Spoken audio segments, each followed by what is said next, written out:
2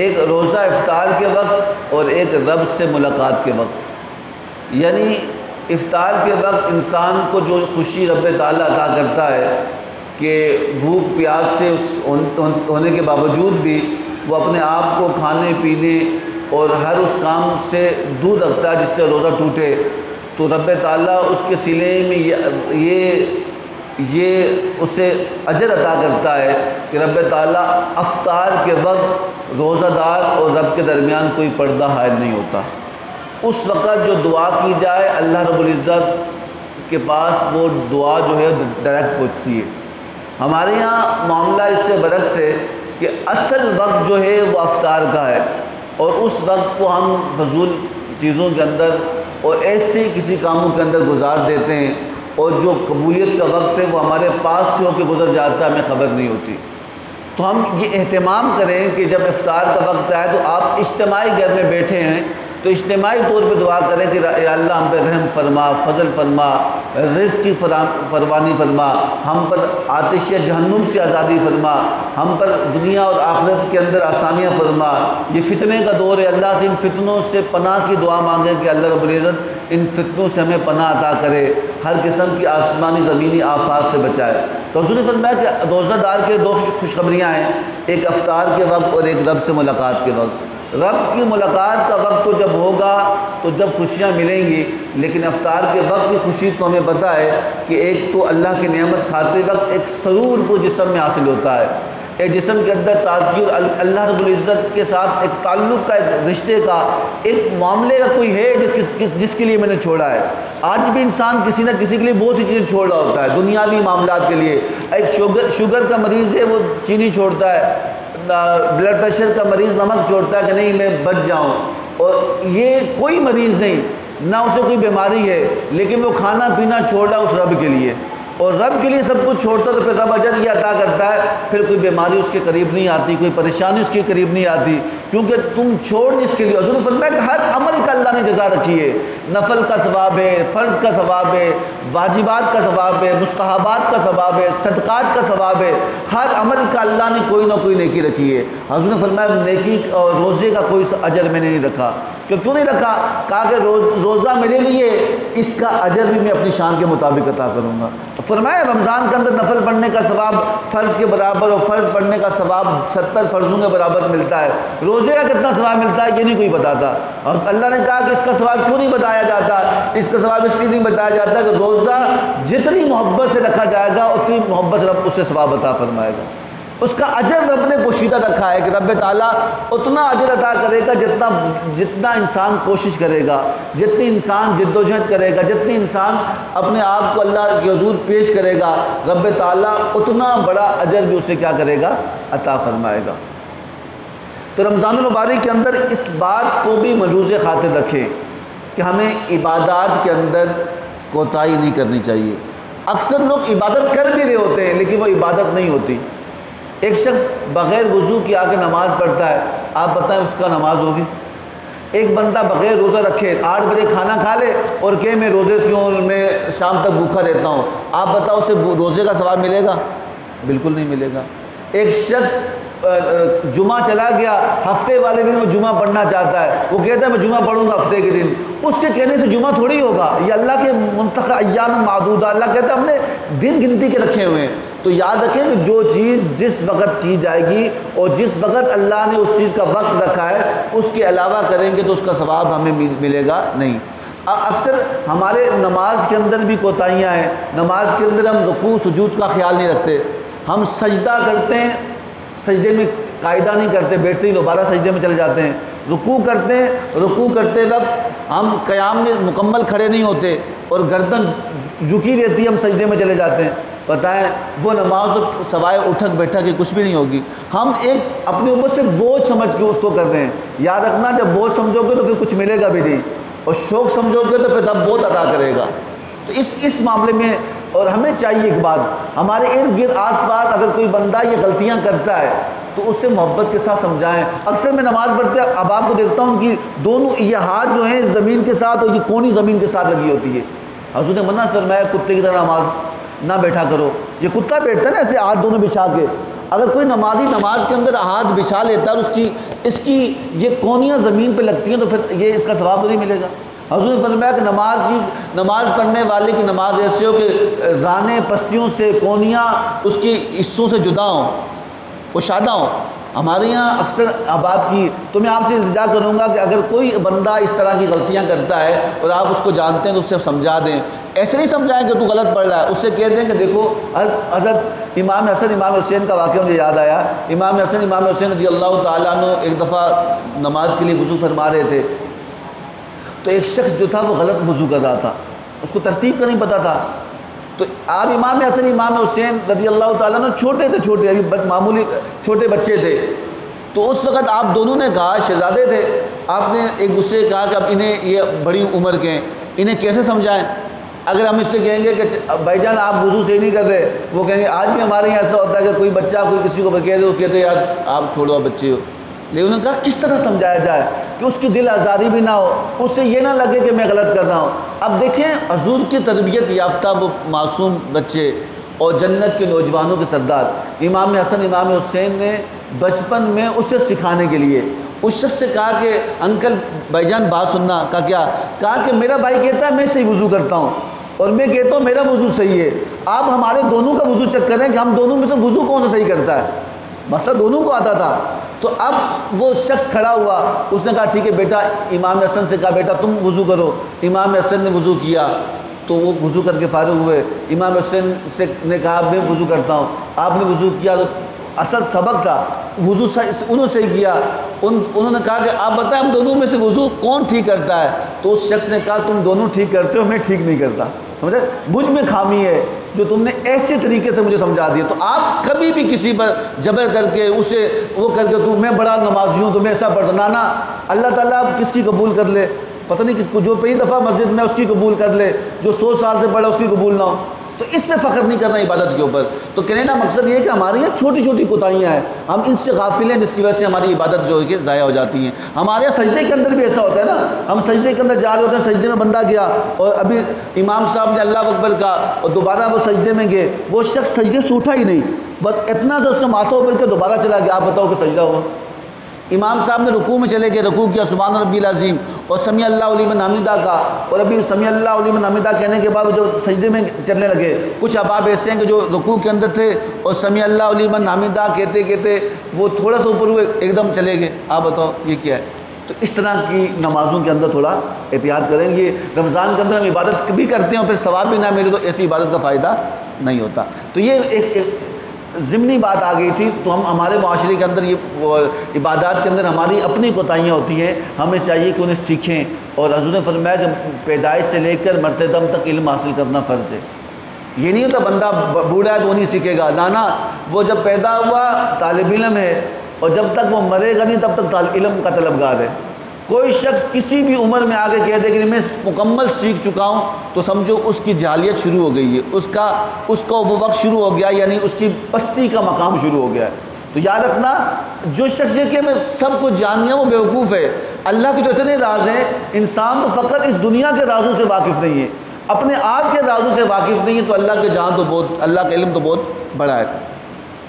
تو حضور صلی اللہ علیہ وسلم نے فرمایا کہ رب تعالیٰ جب رمضان شروع ہوتا ہے، ایک حدیث مبارکہ مفہوم سن لیں، حضور نے فرمایا کہ جب رمضان شروع ہوتا ہے تو اللہ رب العزت مخلوق پر اپنی رحمت کی نظر فرماتا ہے۔ کیا کرتا ہے؟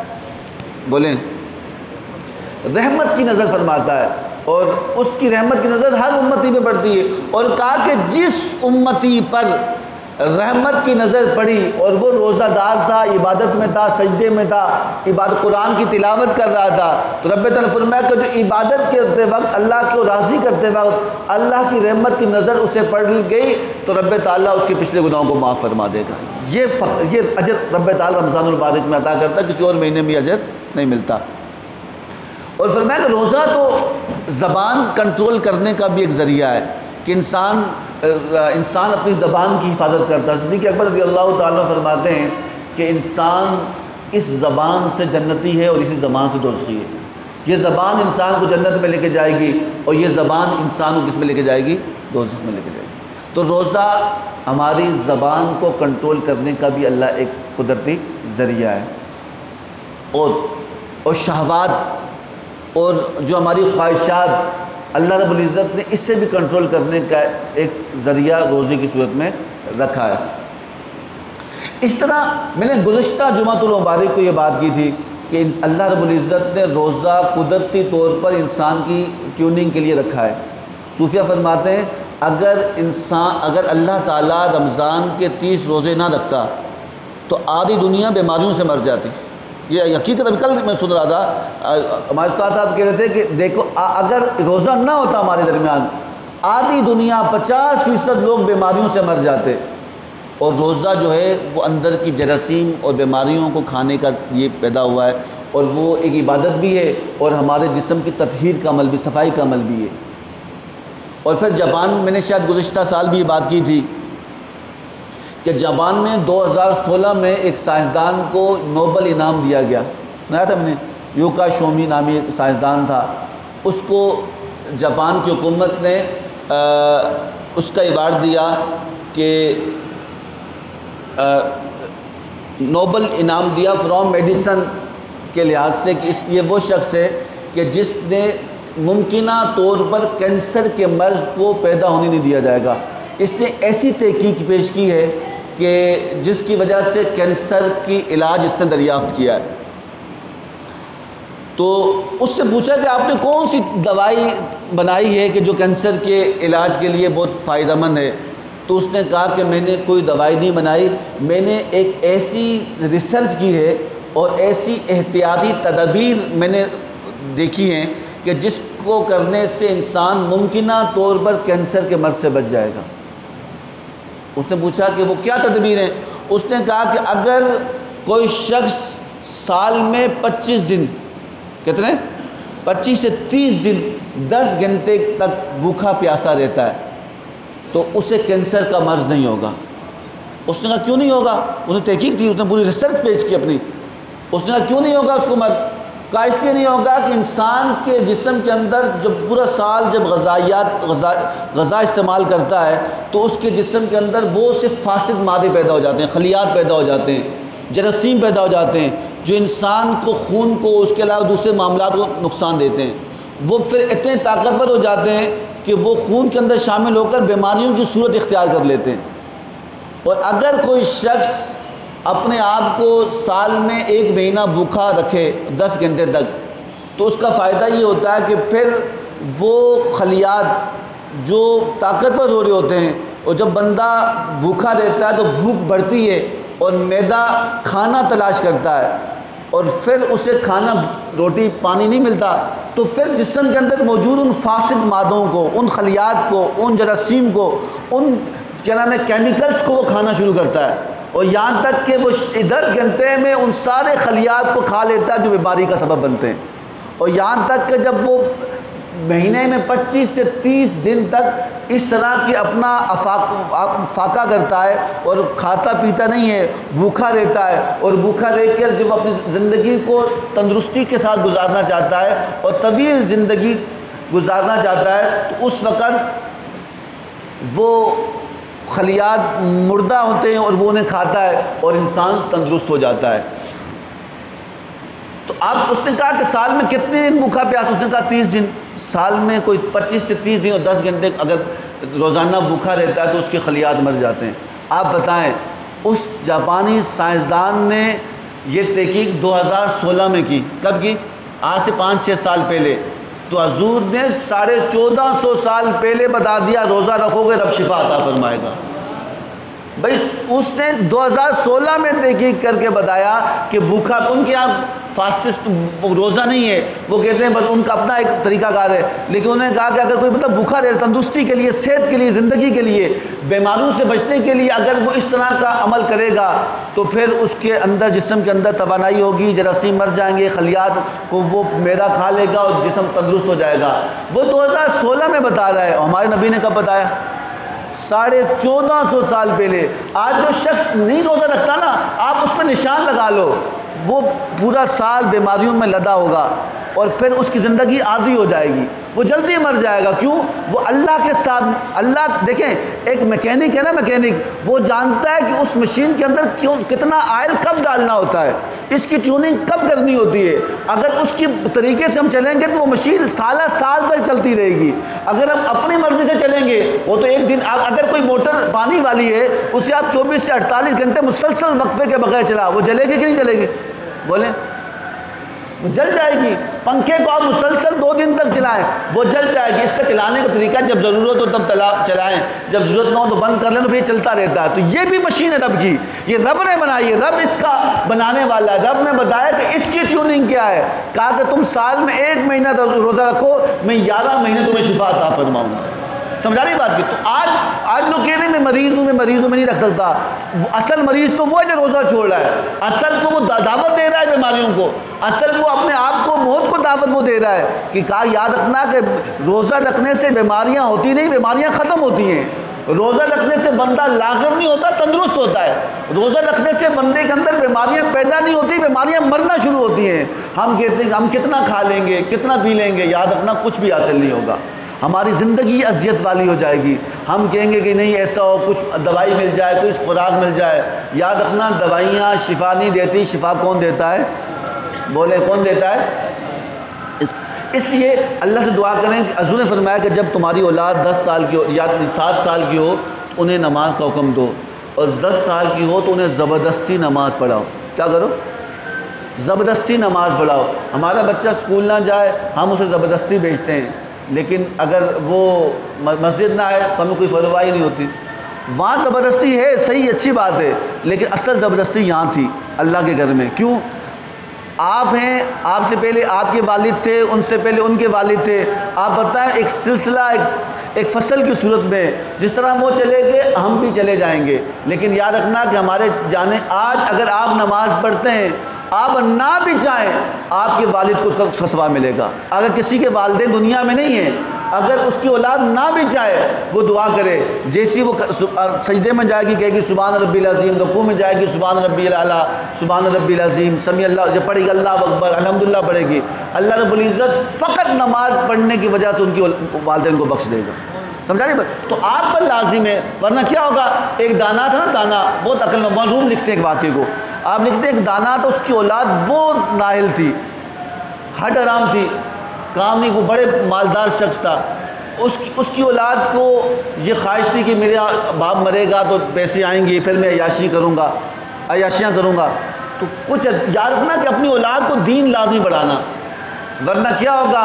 تو آپ کی اولاد کو جب دین نہیں آئے گا تو پھر آپ کی قبر میں بھی سکون نہیں، آپ کو سکون نہیں آئے گا، آپ کو سکون نہیں آئے گا۔ یاد میری بات لکھ لیں، قبر میں افسوس ہوگا۔ اس دانا نے اپنی اولاد کو سمجھایا نہیں، سمجھی نماز کی اللہ نہیں سمجھی، تو اس کا آخری وقت تھا، اس نے کہا میں مر جاؤں گا اور عیاشیاں یہ کرے۔ اس نے کہا اچھا، اس نے آخری وقت وصیت لکھی، محلے کے معزز لوگوں کو بلایا، امام صاحب کو بلایا اور کہا کہ میں وصیت لکھتا ہوں، لیکن اس وصیت لکھ کے 2 لفافوں میں بند کیا، اور اس نے کہا کہ میری یہ 2 وصیت ہے، یہ پہلی وصیت اس وقت پڑھنا جب میرا جنازہ تیار ہو۔ کیا ہو؟ بولے نا، جنازہ تیار ہو، لوگ کھڑے ہوں، صفیں بنی ہوں، جنازہ رکھا ہو، تو میرے جنازے کے سامنے پہلی وصیت کو پڑھنا، اور اس کے بعد میری دوسری وصیت جنازہ پڑھنے کے بعد کھولنا ان لفافے کو۔ اس کی وصیت تھی، جب اس کا انتقال ہوا، انتقال ہونے کے بعد امیر آدمی تھا، ہزاروں کی تعداد میں لوگ اس کے جنازے میں تھے، اس کی وصیت کے مطابق بہت مالدار شخص تھا، تو اس کی وصیت کے مطابق جب اس کے لفافے کو کھولا تو اس میں لکھا تھا کہ میری پہلی وصیت یہ ہے کہ جو لوگ میرا جنازہ پڑھنے آئیں اور آنے کے باوجود بھی میرا جنازہ نہ پڑھیں، جنازہ پڑھنے آئیں لوگ اور اس کے باوجود بھی جنازہ نہ پڑھیں، میری ساری دولت ان کو دے دینا۔ اب پیسے مل رہے تھے اور اولاد بھی کھڑی تھی، انہیں کہا کہ یہ عجیب وصیت ہے، کہا کہ میرا جنازہ جو پڑھنے آئیں صفیں بنی ہوں اور صفوں کے امامت سے پہلے، جنازہ کی تکبیر سے پہلے لوگ جنازہ نہ پڑھیں تو میری دولت ان کو دے دینا۔ ہمارے یہاں تو بہت سی باتیں ہیں نا، ہمارے یہاں بہت فتوے نکل آتے ہیں۔ کسی نے کہا نماز جنازہ فرض کفایہ 2 بندے پڑھ لیں، میں نہ پڑھوں تو کیا ہوگا؟ اصل مسئلہ پیسوں کا تھا۔ دوسرے نے کہا کہ بھائی میں بھی نہیں پڑھ رہا، نماز جنازہ فرض کفایہ 3-4 بندے پڑھ لیں، سب کے ذمہ ادا ہو جاتا ہے۔ آہستہ آہستہ صفیں خالی ہونا شروع ہوئی، ایک کے بعد دو، دو کے بعد تین، اس طرح ساری صفیں خالی ہوگی، اکیلے مولوی صاحب رہ گئے۔ بیٹے 3 تھے، انہوں نے کہا کہ مولوی صاحب اگر ہماری دولت ان کو ملے گی تو ہمیں کیا ملے گا؟ وہ بھی پیچھے ان لائنوں میں چلیں گے جہاں پیسے ملنے تھے۔ اب جو امام صاحب تھے انہوں نے کہا کہ اب میں کیا کروں؟ انہوں نے کہا بھائی کوئی تو پڑھ لو۔ کہا نا ایک بندہ بھی تیار نہیں، کہا میں پڑھوں گا پیسے نہیں ملیں گے، مال تقسیم ہوگا نا، ساری دولت ملنی ہے۔ تو بیٹے بھی ان دولت مندوں کے سفر میں، دولت کو حاصل کرنے کی صفوں میں شامل ہو گئے۔ تو 3 مجذوب گزرے وہاں سے، ملنگ تھے۔ انہوں نے کہا کہ جنازہ کیوں نہیں پڑھتے؟ کہا کہ جنازہ تو پڑھنے کے لیے کھڑا ہوں لیکن یہ پڑھتے نہیں۔ کہا کیوں نہیں پڑھتے؟ ساری بات بتائی، اس کی وصیت تھی۔ اور کہا بیٹے کہاں ہیں؟ کہا وہ بھی دولت پہ مر گئے، باپ کے مرنے کے بعد وہ بھی دولت کے پیچھے چلے گئے۔ کہا اچھا۔ انہوں نے کہا کہ چلو ان کو دفع کرو۔ ہم تینوں مل کے، 3 جو مجذوب تھے وہ اور امام صاحب نے جنازے کی تکبیر کی، اللہ اکبر، جنازہ پڑھا۔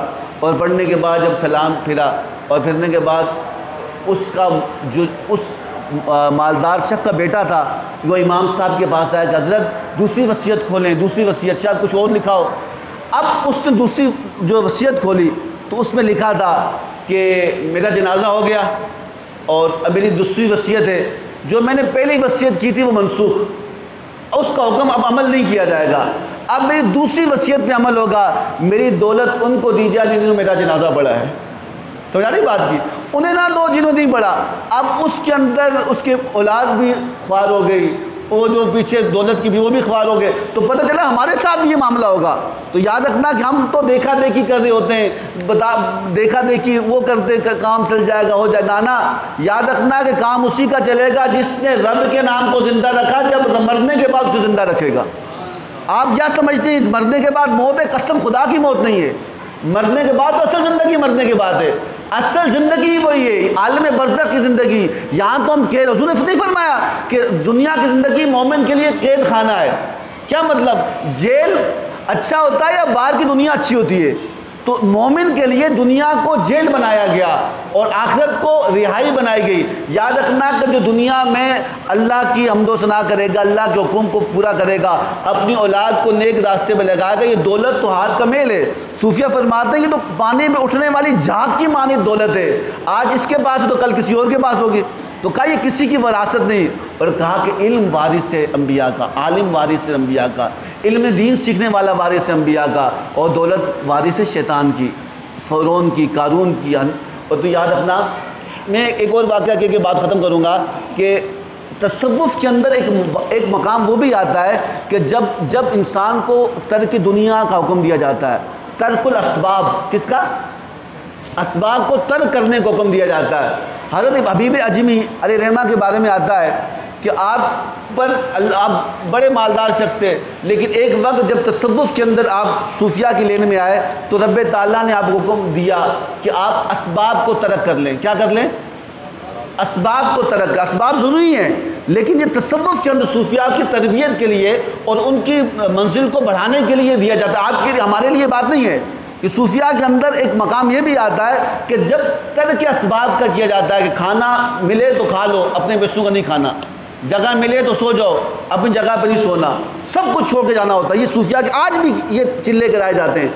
ابھی بجمی کو یہ مقام آیا، انہوں نے کہا اپنے اسباب چھوڑ لو اور اپنی ساری چیزیں چھوڑ لو، تو سب چیزیں چھوڑ لی تو گھر میں کھانے پینے کا مسئلہ ہوا۔ آپ کی بیوی بہت سخت تھی، آپ کی بیوی بہت سخت تھی۔ انہوں نے کہا کہ اے حبیب تو کیا تسبیح پکڑ کے اللہ اللہ کرتا ہے، جا کام کر، مزدوری کر، پیسے کما کے آ، کھانا نہیں مل رہا۔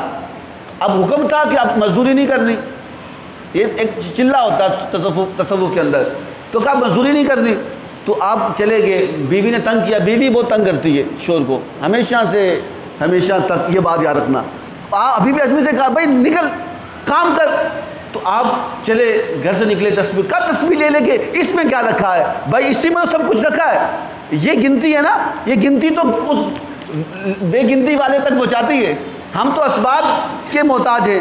تو کہا کہ حبیب اجمی نکلے اور جنگل میں جا کے اللہ اللہ کرنے لگے، ذکر کرنے لگے۔ آپ کو اللہ کا نام دیا گیا کہ آپ نے اللہ پڑھنا، اس میں ذات کا لفظ۔ آپ جنگل میں چلے گئے، عبادت کرنے لگے، شام ہوئی، گھر آئے، بیوی نے کہا مزدوری کر لی؟ کہا پیسے کہاں ہیں؟ آپ نے اس سے ٹالا، اس نے کہا پیسے؟ کہا کہ اصل میں میرا مالک بہت کریم ہے، اس نے کہا مزدوری کر لے، کل 2 دن کی اکٹھی لے لینا۔ اس نے کہا چلو ٹھیک ہے۔ دوسرے دن پھر آپ چلے گئے جنگل میں، عبادت کرنے لگے اللہ ذکر کر کے، شام کا وقت ہوا تو جب شام ہوئی تو گھر آنے لگے تو بیوی تو خطرناک غصے میں تھی۔ اس نے کہا 2 دن ہو گئے بیوی، آج کی مزدوری؟ کہا کہ آج بھی مزدوری مالک نے نہیں دی۔